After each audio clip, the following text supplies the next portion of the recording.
Hi friends! I'd like to offer a pose for opening up the hip flexors, which can be really tight on a lot of us. And the reason you might want to open your hip flexors is to alleviate lower back pain. So I want to show you a pattern. Now if you spend a lot of time sitting, like many of us do, your hip flexors are contracted. And the body's clever. If you do a lot of one thing, it kind of forms to what you need. So these are really tight now. And then when we go to stand up, because this is so tight, the lower back is crunched and there may be pain there. So what I try and do in my practice, because I noticed this was a pattern for me, is to strengthen my core and open up the hip flexors to create a little more space in the lower back. So when this is open and this is strong, this has more space and less pain. So one wonderful pose for opening up the hip flexors is a supported bridge, bringing one leg in. So for this, we're going to need a prop. A yoga block is great, something firm, a firm blanket rolled up could work.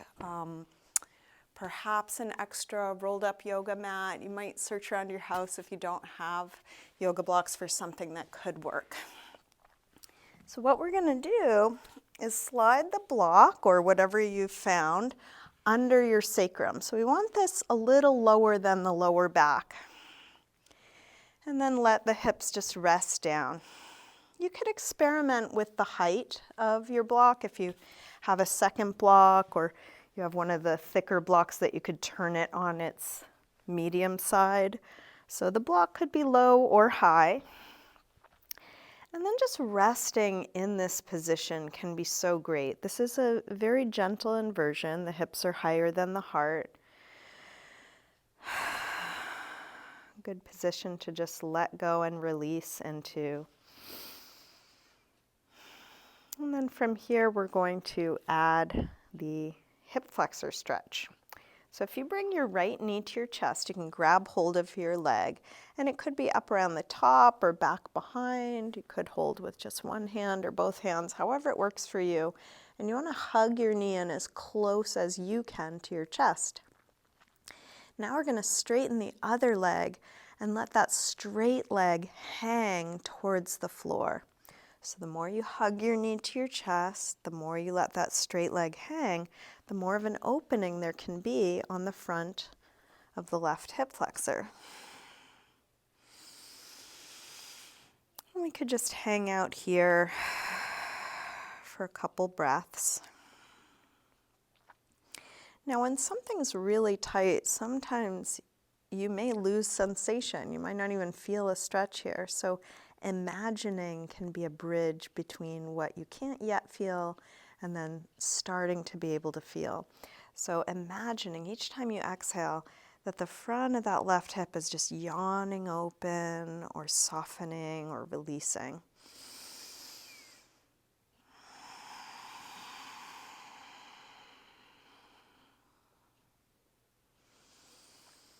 Couple more seconds here.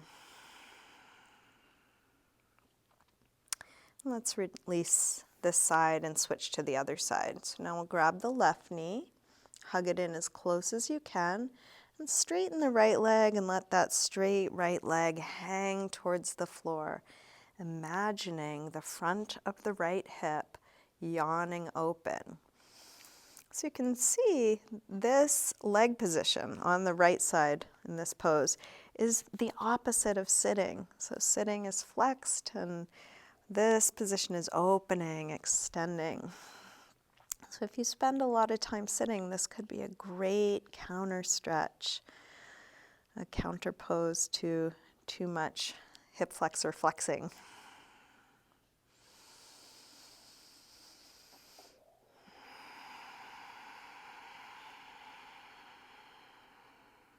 Once you're aware of a certain body pattern, like if this body pattern makes sense for you, you can identify with it, then in your regular yoga practice, if you do lunges, if you do standing poses like Warrior One, notice Is your lower back crunched because of a tight hip flexor? And if so, can you look for this kind of opening by dropping the tail, drawing the belly in, and imagining the front of the hip opening?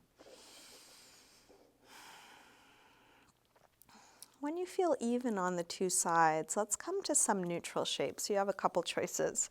You could bring both knees in.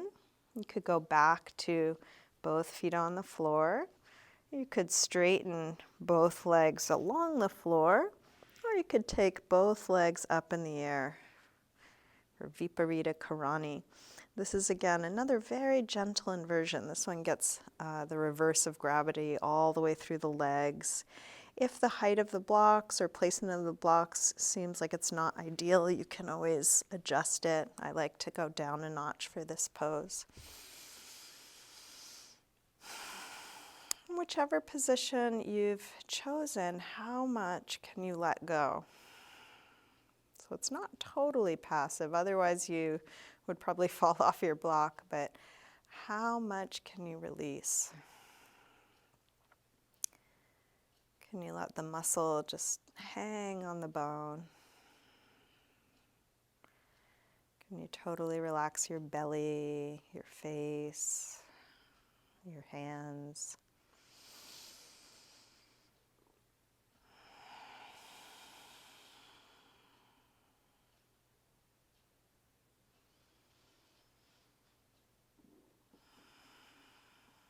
And this is, again, a pose you could stay in for quite some time.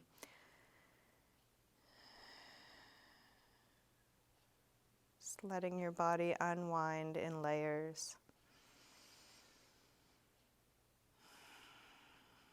When you feel finished, you can drop your feet back to the floor if they're not there already. Move your props out of your way. Take a moment with back flat. And you might take a shavasana or continue practice in some other way. I'll finish the video now, but just to say, open up those hip flexors to release the lower back and look for that opening throughout your practice.